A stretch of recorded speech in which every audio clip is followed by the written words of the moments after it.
Welcome, everybody, to episode 36 of Lights, Camera, Pop. I'm Rich. I'm Mike. How's everybody doing? How is it going, guys? I tell you what, sorry for the delay on everything. It has been a wild month already, so apologies for the sporadic episodes. But you're finally getting one now, which is, like I said, episode 36. 36 It's odd. episodes deep. It's odd for us. We try to be, pretty regimented and on time, and on time with our stuff. But I mean, we've both been like battled some sicknesses, and, Oh yeah. and then we've had family issues that we had to take care of, and so it's like, yeah, couldn't really get on the same page for a while there. But finally, all the dust is settled. We're golden now, And we're here. right? How's it going, man? It's been a minute. Like we talk sporadically throughout the week and everything. Right. But yeah, how's it going? I mean, like, not bad at all. I mean, like, I finally got, uh, um, I finally got my little spot down at the Antiques on Main in Brownsville up and running for the most part. I'm about 75% where I want to be. Um, Yeah. so I got that going now, so that's kind of cool. Um, Starting to get shows lined up for the year. We got a few set up. I'm looking forward. Got one at the end of the month. Um, just rolling along, man. Just rolling along. How about you? Pretty good. The things have been going well. Went back down to Florida on Sunday to get my daughter and come back home. And the flight down was perfect. Like I told you the other day, just perfect. It is like Right. the Homelander meme. Perfect. I have to go to but it was perfect. Takeoff, landing, smooth.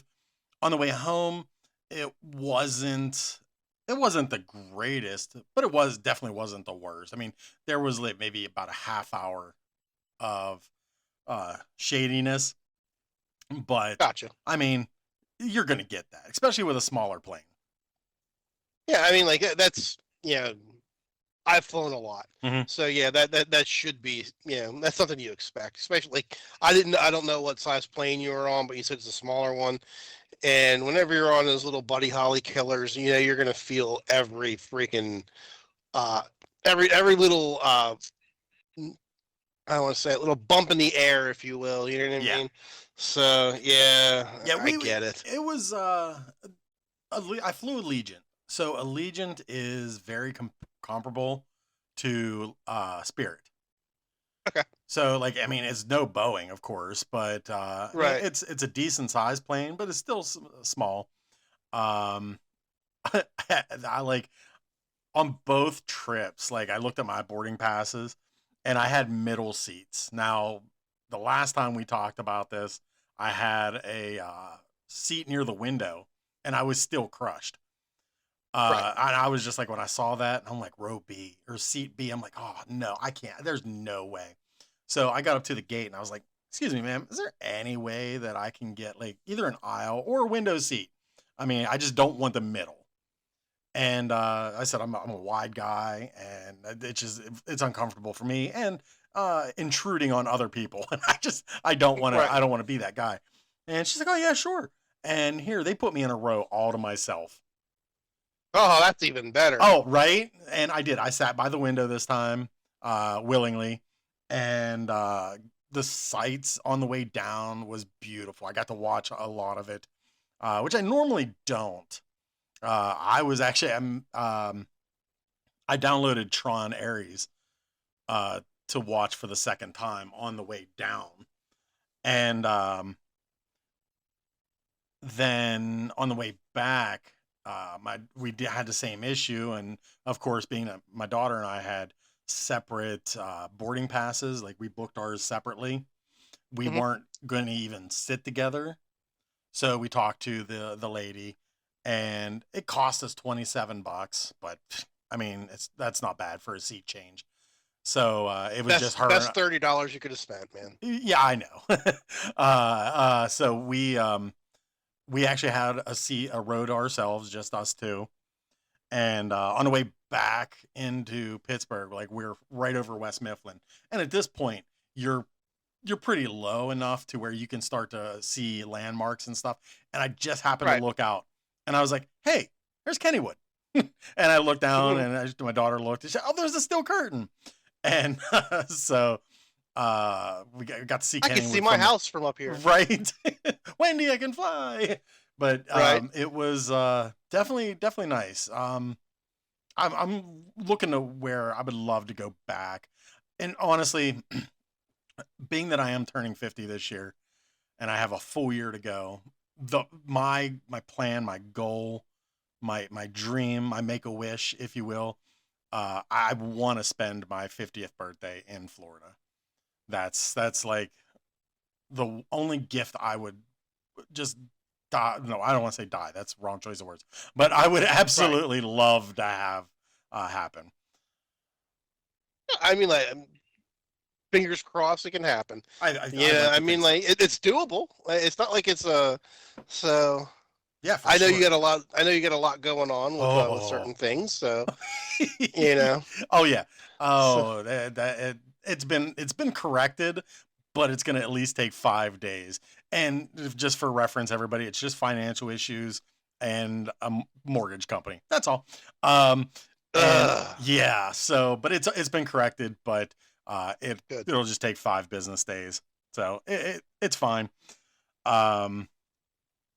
Dude, so I want to get this all out of the way right now as we move on, because we have to talk about this, because being that we missed talking about this, and my heart's breaking right now, because right before I logged on to send you the link to this, I looked online and James Van Der Beek passed. I heard. Like, I didn't believe it. Like, I was like, what? No. And I just saw that like a minute ago, like right before you sent me anything. I wasn't going to bring it up because there was no confirmation for me. I wasn't sure if it was true or not. Holy crap. Yeah. I mean, I knew it was bound to happen. I hate to say it like that, because really,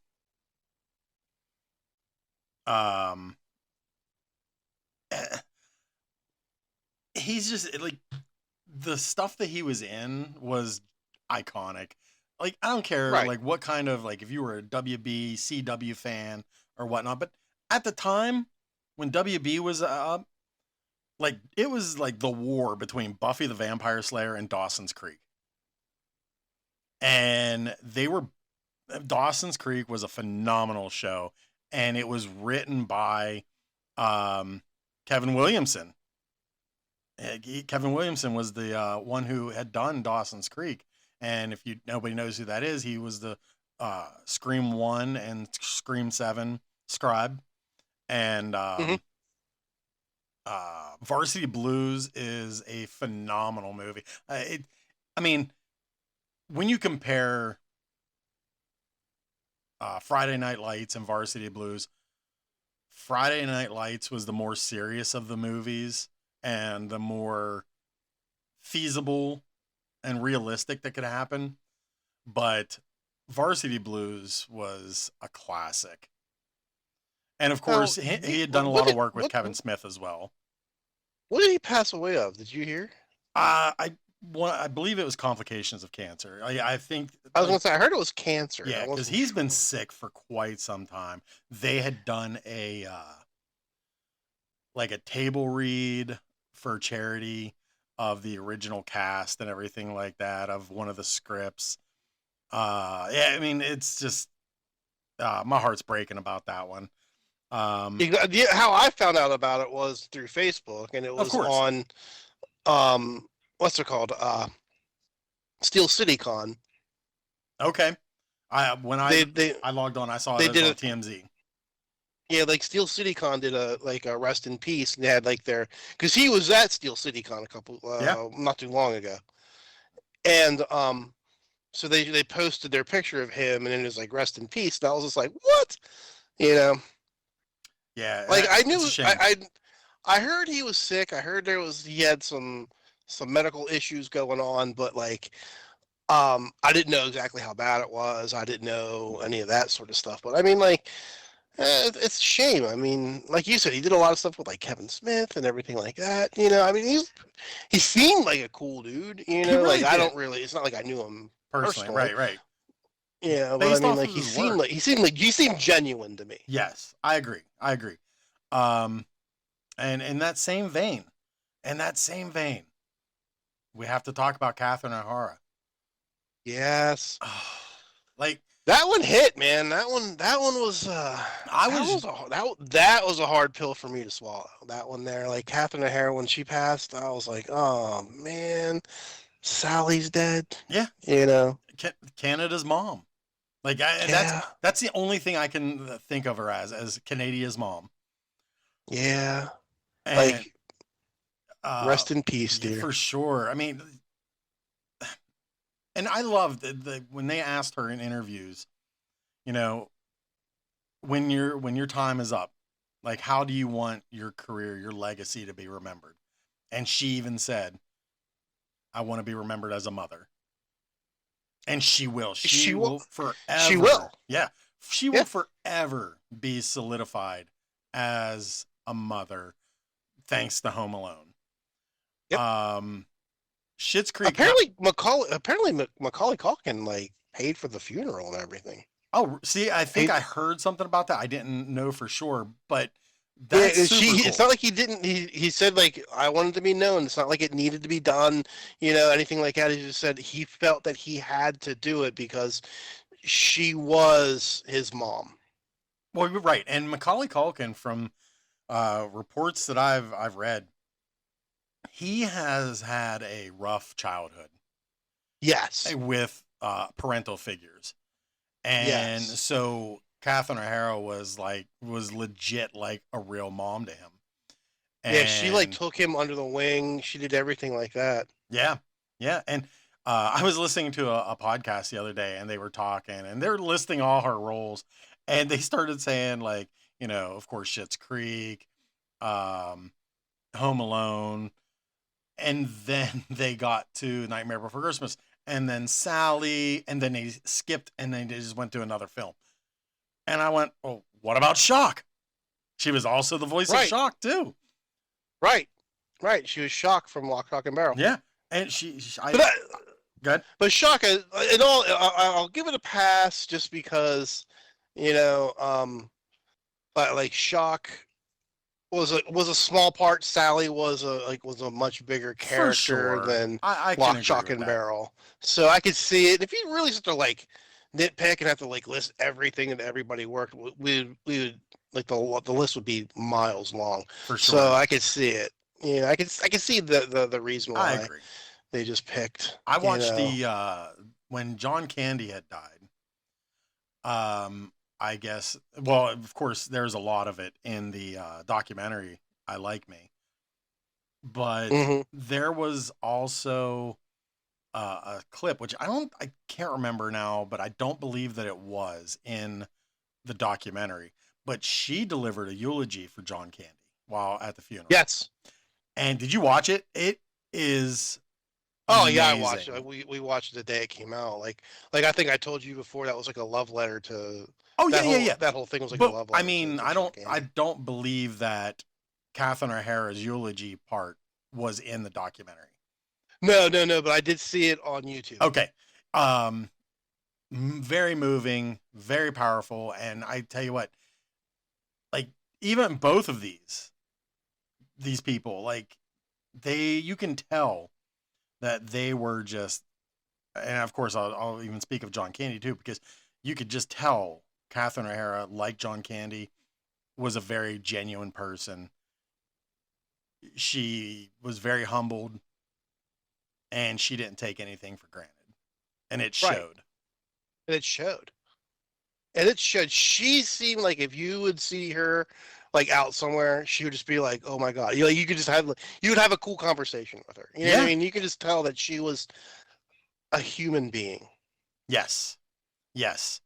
I love the fact that in her eulogy, she said, "And I had a big crush on John Candy." And she said, "But he was madly in love with his wife."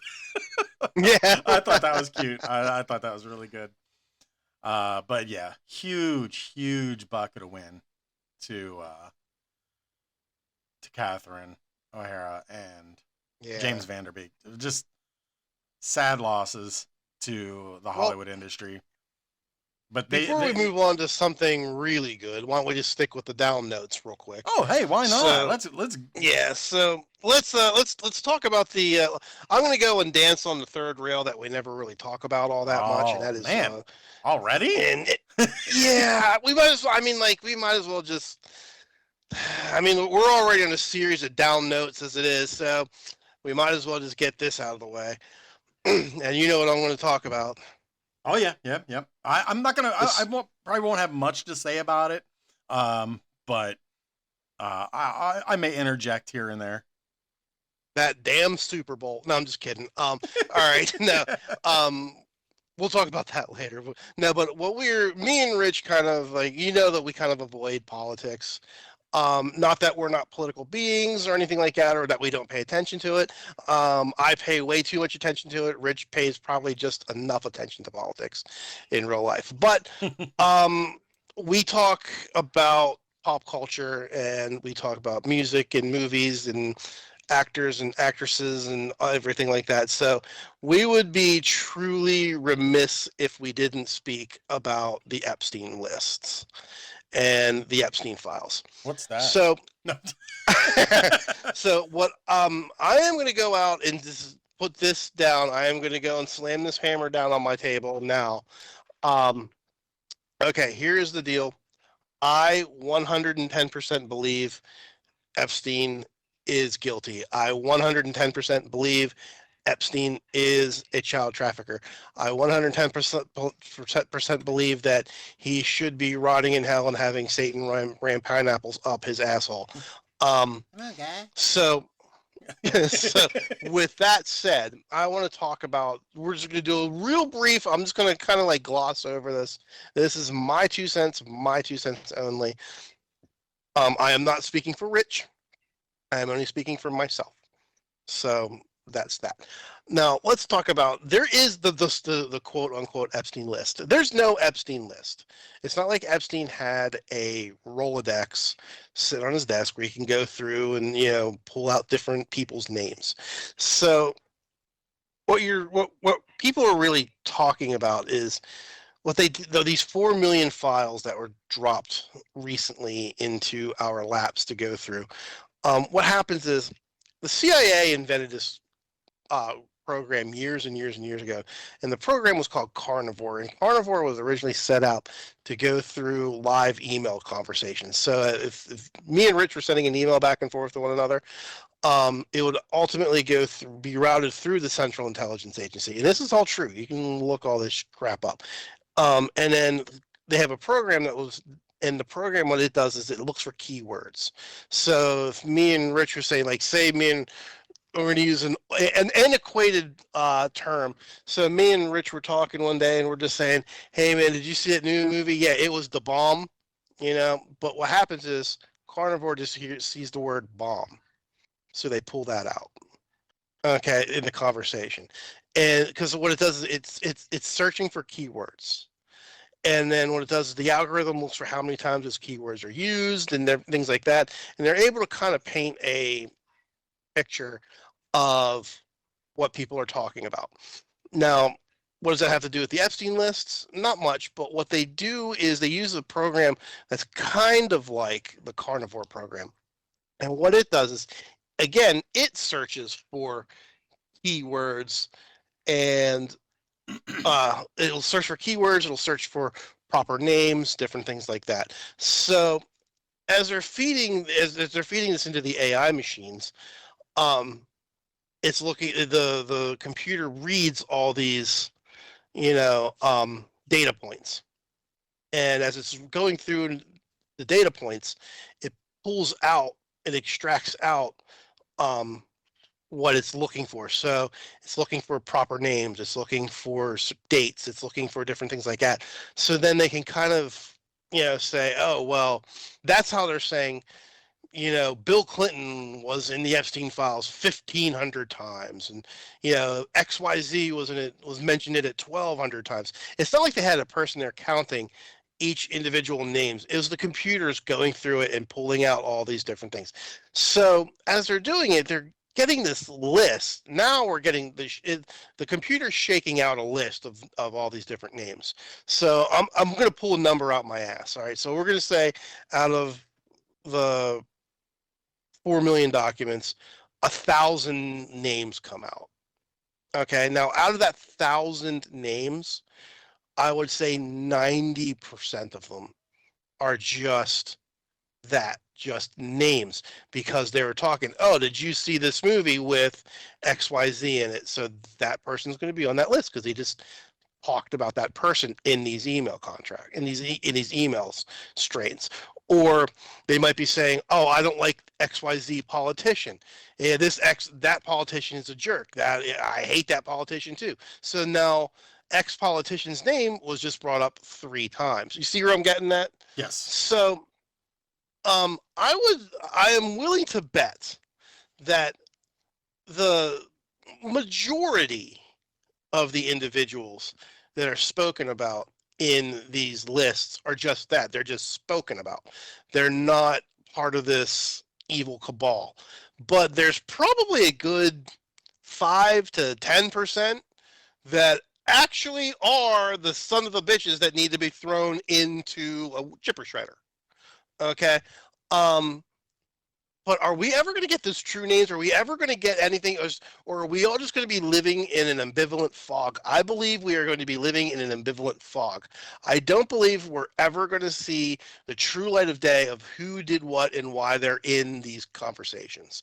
And then another thing that I honestly believe that Epstein was also an intelligence agent. Who did he work for? That's subject to your imagination. A lot of people say is Israel and the Mossad. A lot of people say the NSA, CIA. Some people say MI5, MI6 in England, whatever. More than most likely, he was probably an intelligence agency for the Mossad and the CIA. Oh, and then I'm going to tell you another thing too. Mm-hmm. The Mossad, which is the Mossad, is the main Israeli branch of Israel's branch of intelligence gathering is called the Mossad. The Mossad and the CIA, everyone thinks that they're linked at the hip. No, they are not. The Mossad and the NSA and the CIA hate one another because they have 2 completely different mindsets on how they operate, and they just do not like each other. I'm not going to go into great detail on any of this sort of stuff because if you want, wait till I drop my podcast and I'll go into that later.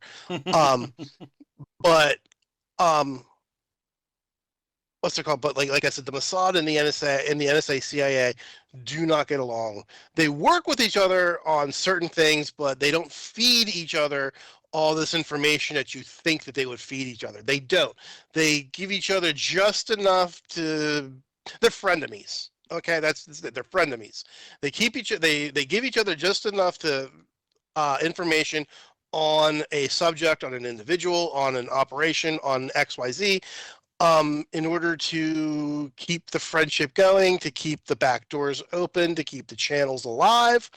But they don't really go into great detail on a whole lot more, if that makes sense to you guys. I'm sorry, I'm kind of talking in generalities. I understand because there's a lot that goes into it. There's a lot of nuance with these sort of things, but that's exactly how that operates. Now, again, with Epstein's probably working for both. He was probably a double agent. Yeah, he's probably working for the CIA and the Mossad. But this is going to be the last bit I talk about Epstein.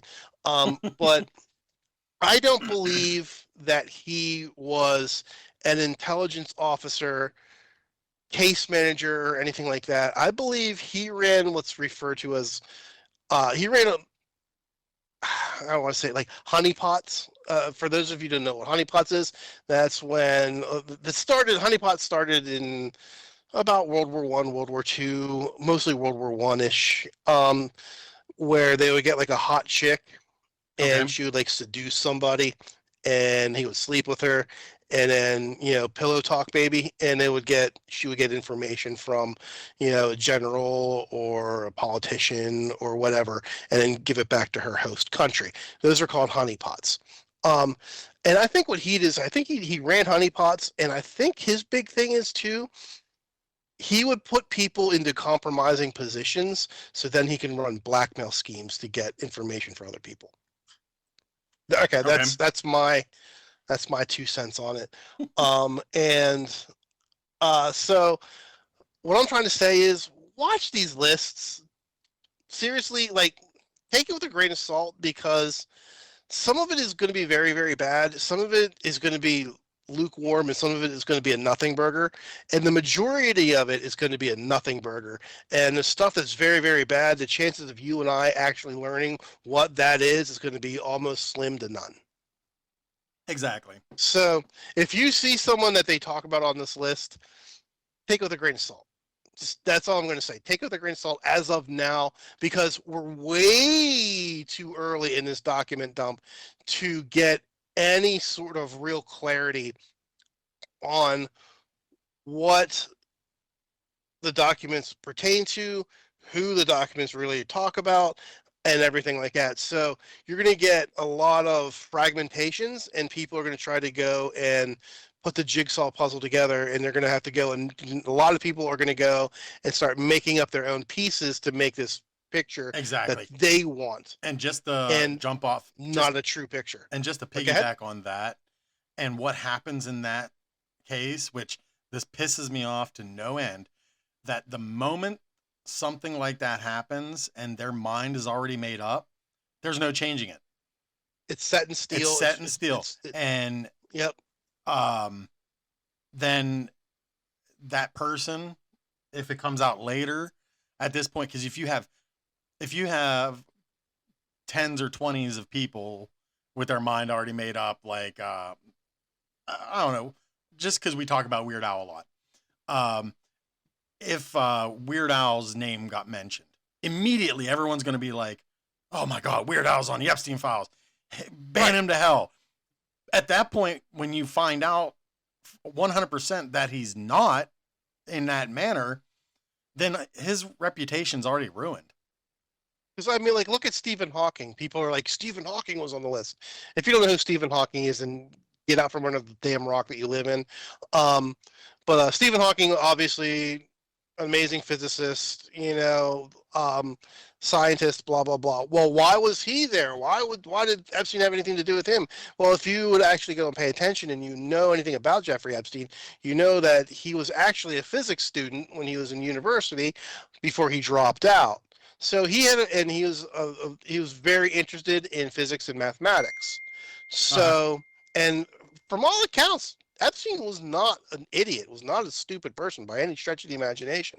But so yeah, he had access to millionaires and billionaires and people of power because he was put in that situation. So of course he's going to be able to hobnob with people that he is going to think are kind of interesting in order to satisfy his, what I'm hoping to say would be his intellectual pursuits or his intellectual ideals. So yeah, he was able to talk to people like Hawking, and he was able to talk to others like prominent scientists and chemists and physicists. But were they part of like this evil cabal? Like, I am going to go out on a limb. Again, this is me, not Rich, not anybody. This is Mike talking. I doubt it. I really, really doubt it. Prince Andrew, I think he did. Oh yeah, 100%. He's a pig. Stephen Hawking, I do not. No. So I keep an eye on this sort of stuff as it goes out. I refuse to really talk about a lot of it for the sheer fact that it's so fluid, because things are coming out so like I said, you have a 4 million page document dump. Do you have any idea how impossible it is for anybody to read 4 million pages? You physically cannot do it right now. Right. So So so anybody that says, "Oh, I know exactly what's in those files," you're a freaking liar. You do not know exactly what's in this files because it's impossible for you to have sifted to even skimmed through 4 million files. You can't do it. Exactly. Don't lie to So, guys, before you start lighting the torches and start sharpening the pitchforks, you know, let the dust settle and let's see where the dust lays, and then we start the fires, and then we light up then we start gassing up the chipper shredders so that we can get the pedos. Exactly. All right, I'm done. Boom. Sounds good. I like it. No, I mean, you're absolutely correct. You're absolutely correct. I know it's kind of a long rant, but no, I kind of had to paint the picture and kind of give people, because like a lot of people don't understand how certain organisms in the government operate and different things like that. So with that said, all right, I'm done with that. Now we can move on to something else. Well, have you watched it? Because I watched something today. What you watch? Something that like it took me 11 years to watch. Actually, so I'm going to tell you, I watched two things, and I think I may have mentioned Tron Ares last week. Mhm.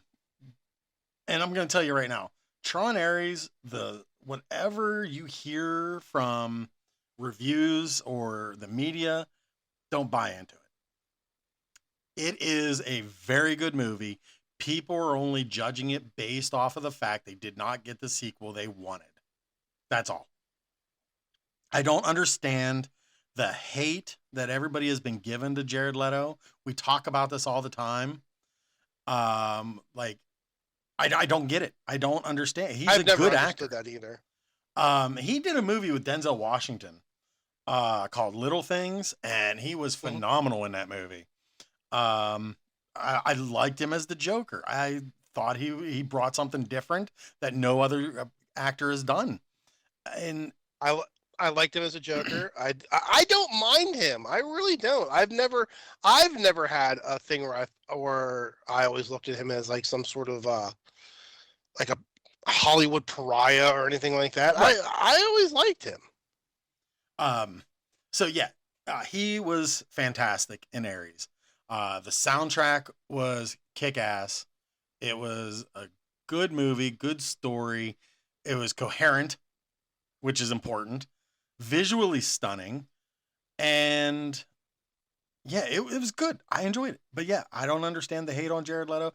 Everybody should give this movie a try. Which is funny because when it came out on streaming, it was like number one on on Disney Plus for like weeks after it came off. Right now, the other thing that is at number one and has been since last week was the Muppet Show, which we'll get into here in a little bit. Yeah, I did watch the Muppet Show. Good. We're definitely going to talk about that. But today, I watched the Muppet Show, and I'm caught up on the Pit, and I've been rewatching Criminal Minds. That's basically nice. my whole. I've been reading a lot again. So. Okay. Today I watched a movie that is 11 years old, and I do not know why it took me 11 years, and I'm so mad that I waited 11 years to watch it. But then again, maybe if I would have watched it 11 years ago when it came out, maybe I would have bought into all the negative reviews and was like, oh, this is awful. But I watched, it was another Disney film. It was Tomorrowland. And it starred George Clooney, Hugh Laurie, and Britt Robertson. Had cameos from Catherine Hahn, Michael Keegan, the Keegan and Key and Peele. It had him in it. It had Tim McGraw as the main character's dad. And basically what it was where there was an alternate dimension that was sending frequencies to Earth's world, the old world, or the primary world, if you will, and it was going to be ending that world. and George Isn't Clooney. Brad Pitt in it? No. Or did he direct it or something like that? No, Brad Bird directed it, and Brad Bird, and this is again, you can tell a person's credits when you know they've had banger after banger. He did both Incredibles movies. He did the Ratatouille movie, and there was something else that because I was looking at a lot of his work today, and I was like how could people like really? It was directed by Brad Pitt. No, Brad Bird. Nope, I'm looking at it right now. Oh yeah, Brad Bird. Sorry, It's yeah, okay. you're right, Brad Bird. I was looking at. He wrote The Iron Giant. He was like producer on Cars, Finding Dory, Wall-E.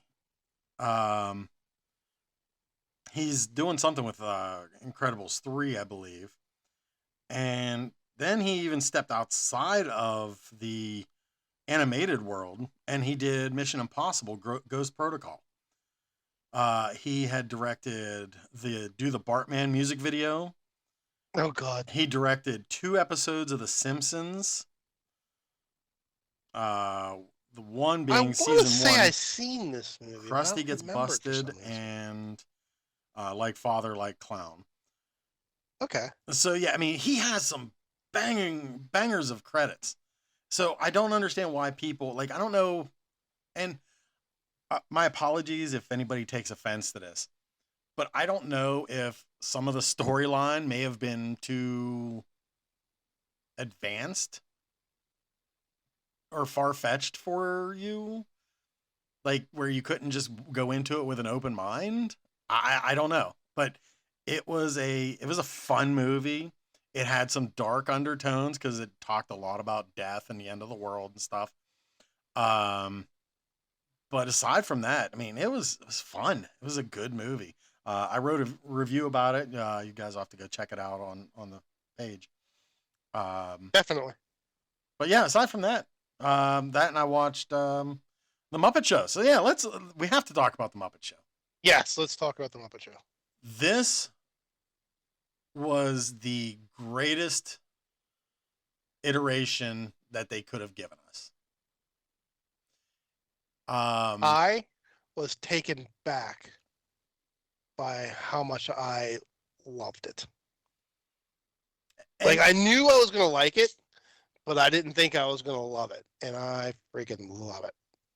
It was so good. And it was like a return to the type of comedy that the original Muppet Show in the 70s had. Like this episode that they released, and I'm sure that the numbers are in, and they haven't made any kind of formal announcement, but I'm willing to bet, like, I don't know, my right pinky toe. I'm willing to bet that there's going to be an ongoing series. I think there is. Because the numbers are stacked on this episode. What did you like about it? What was some of your favorite things about it? Okay, what I liked about it, I love the throwback. I love the fact they used basically almost the original sets.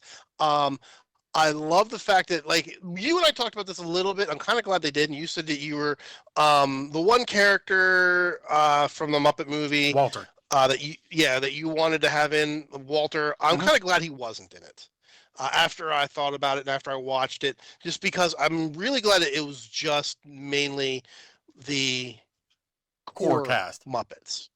You know what I mean? Like the core Muppets. Right. I loved the very beginning when Piggy and Sabrina Carpenter first met, and then she was just like, "You look good in that dress. So do you. You better take it off." Well, I'm wearing the same one, because they were wearing the same dress. She's like, "You better change." And Sabrina Carpenter's like, "Okay." And she's like, and then when she was just like, "Are you wearing a wig?" No, and they're both like, "No, no."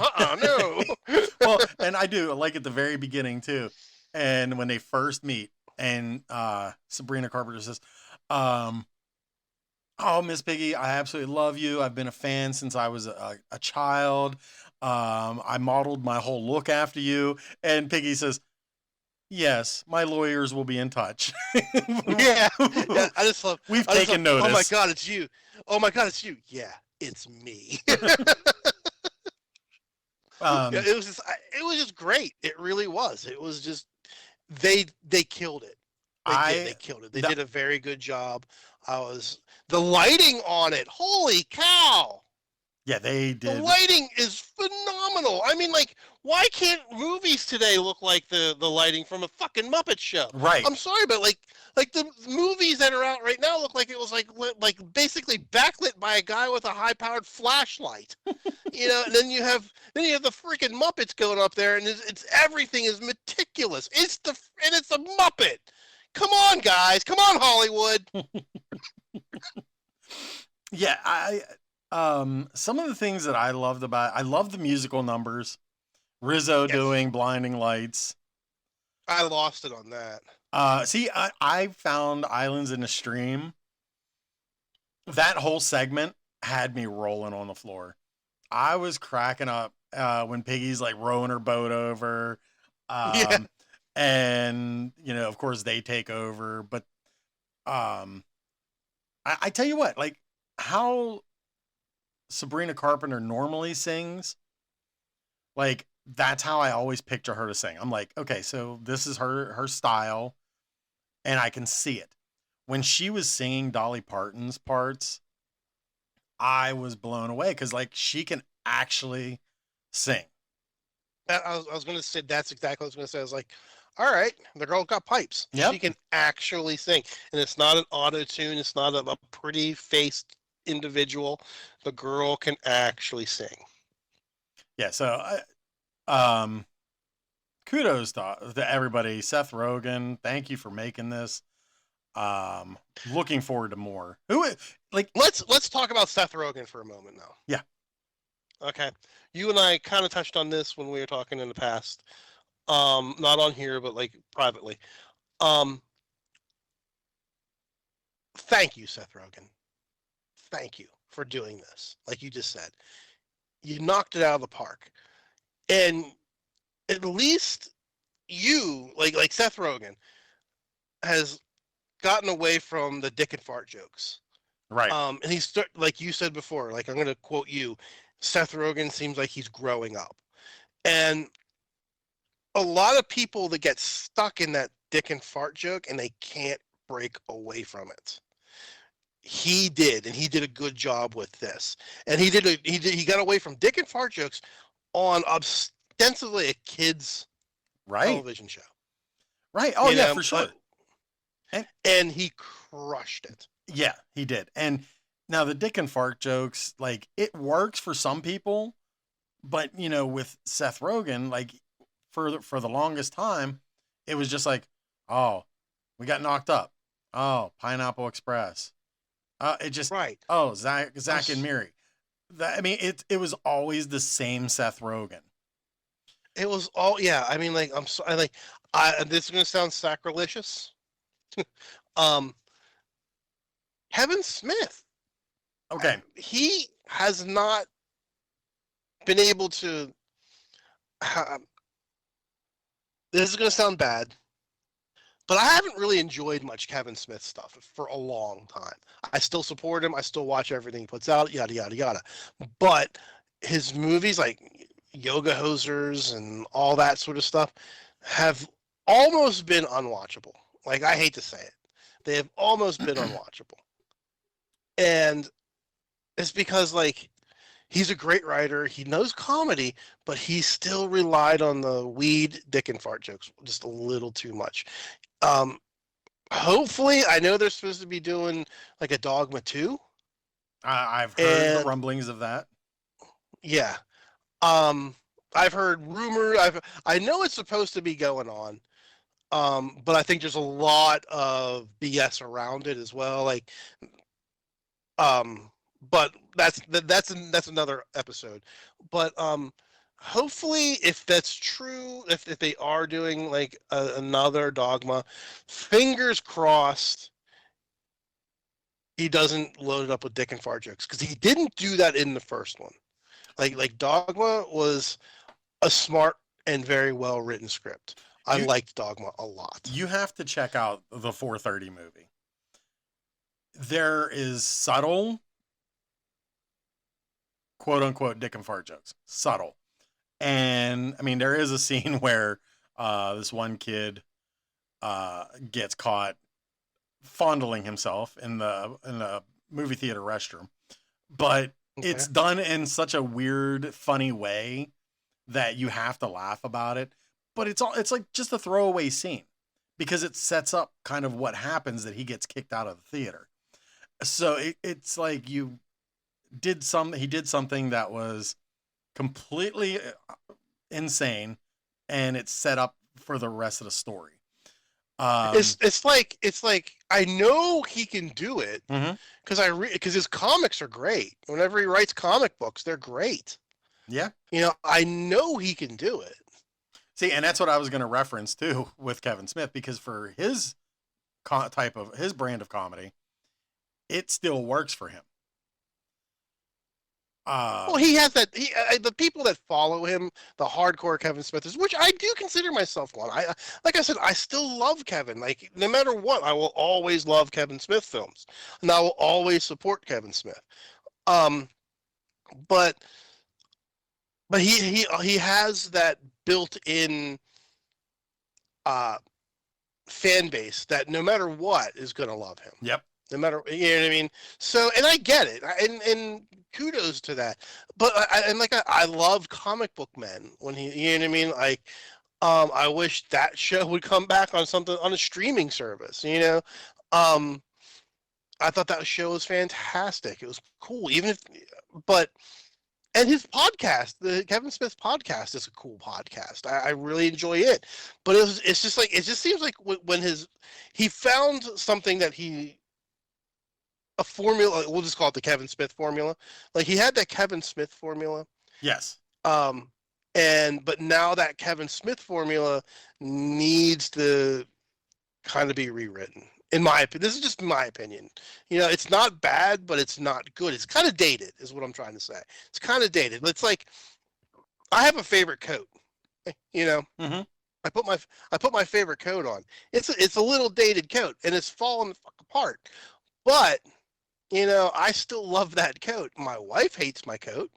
Pretty much everyone that I know hates that coat. But I will be buried in that coat. And that's almost like Kevin Smith's comedy right now. It's like that's his coat. He knows what he's doing when it comes to his sort of stuff. Mm-hmm.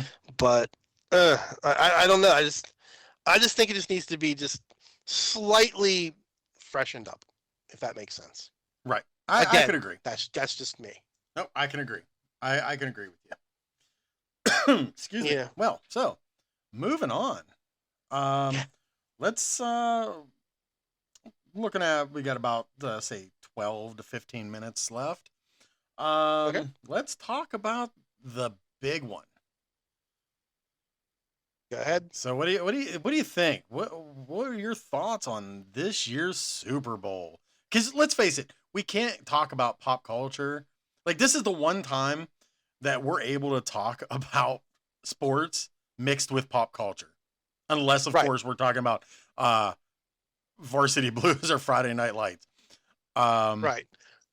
What'd you think of the performances, or the commercials, most importantly? Okay. And congratulations to the Seahawks, by the way. I said Seahawks again, like they're the Avengers. This is gonna sound very sacrilegious. But I know it's sacrilegious, but I say sacrilegious because of The Simpsons.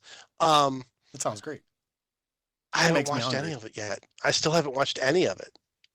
Oh, okay. So, and it's not that I don't want to. It's just I just haven't gotten around to it. Okay, I like you and me, but we've talked about this before.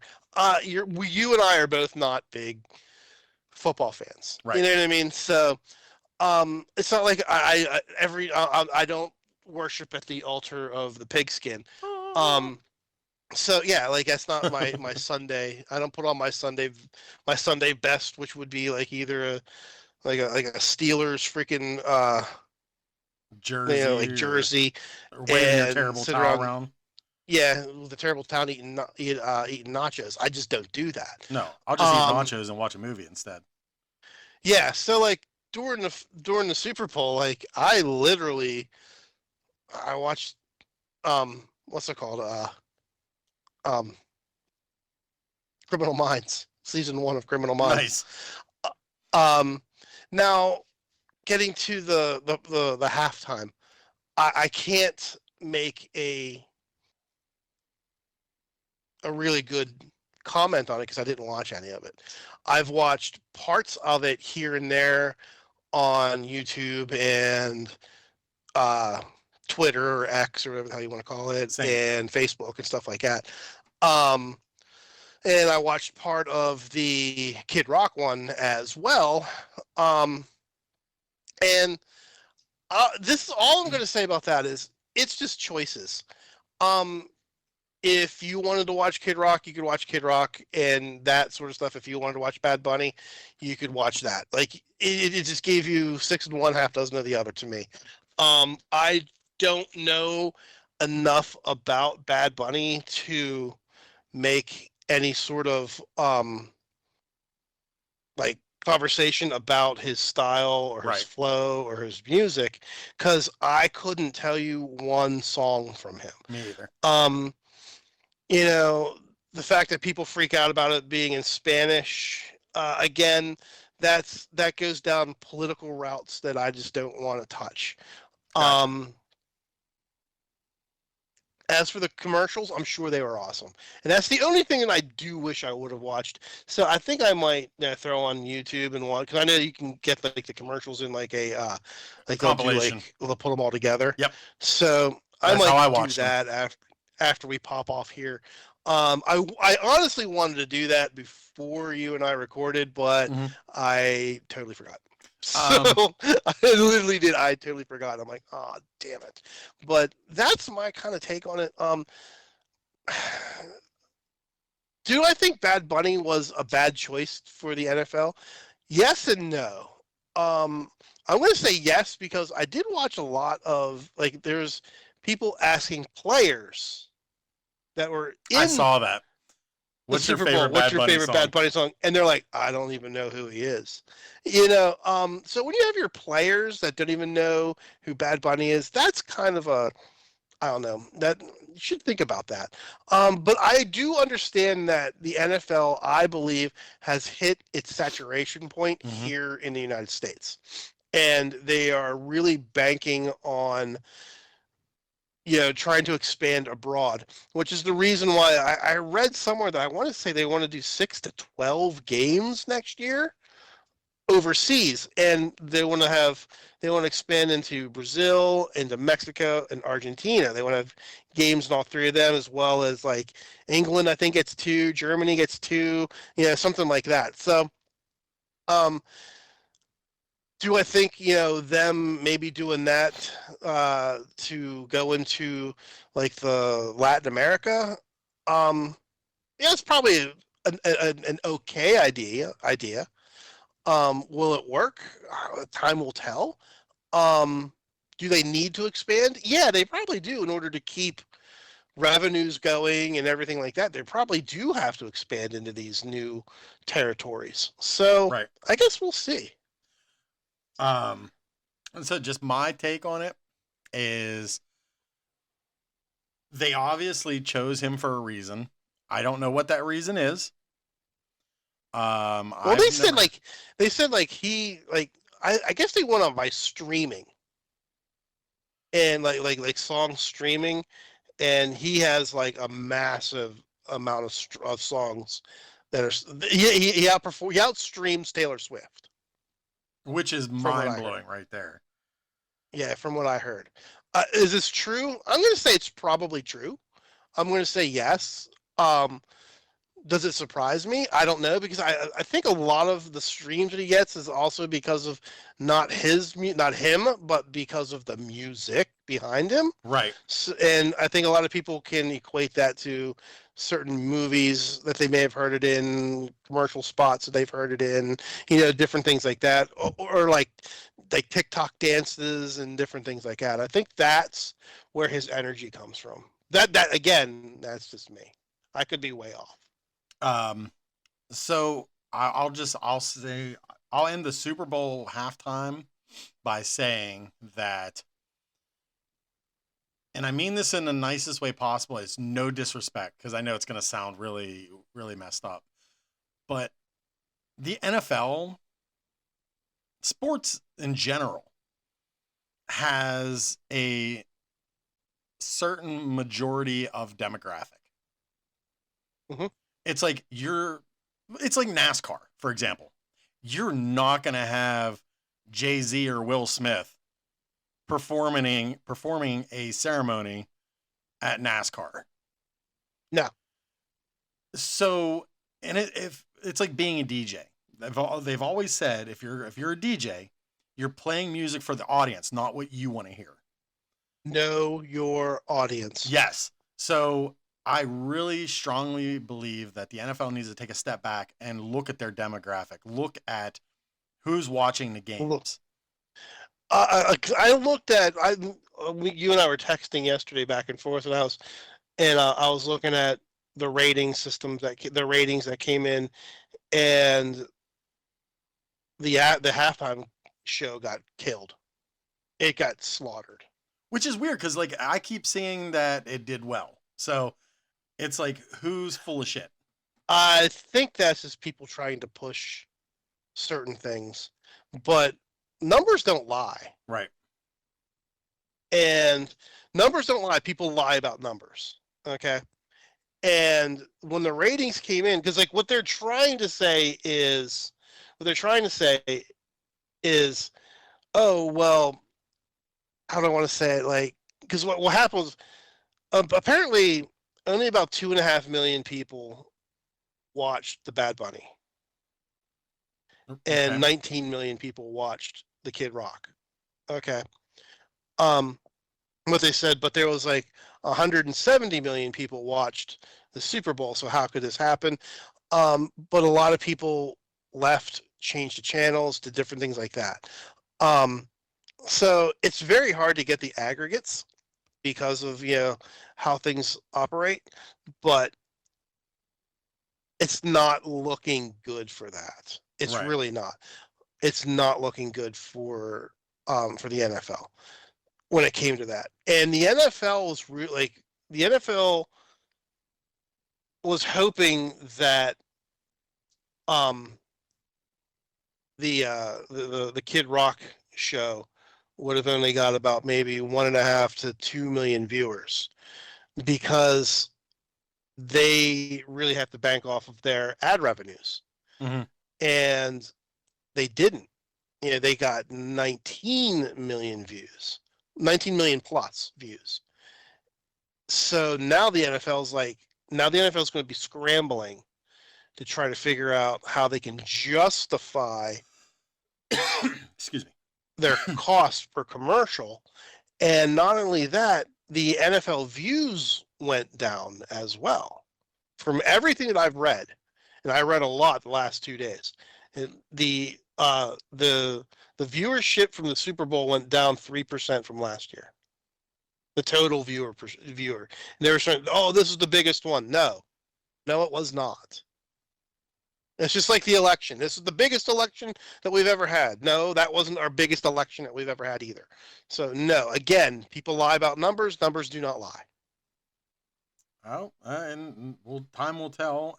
But what can really boost those numbers up is if Weird Al Yankovic. Weird Al. Weird Al, and it's got to come back around to that. I am going to push the Weird Al narrative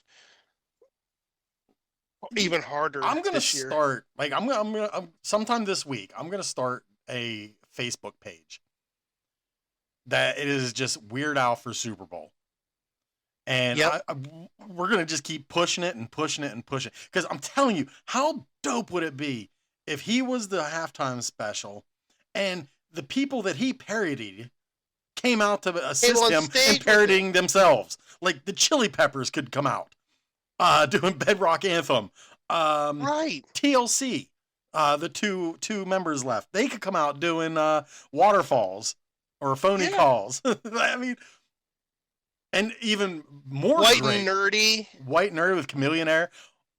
Puff Daddy. Oh wait, no, never mind. But Yeah, never mind on that one. yeah, forget about that Yeah. one. But no, what about No. 50 Cent can come out and do the Puff Daddy for him. there you go. Oh, Can you imagine that? I could imagine that, and that would be amazing. But I was gonna say that would be phenomenal. It was always, and you know, if 50 Cent got the opportunity to play Puff Daddy in his 50 would, I will pay you to do it. Right.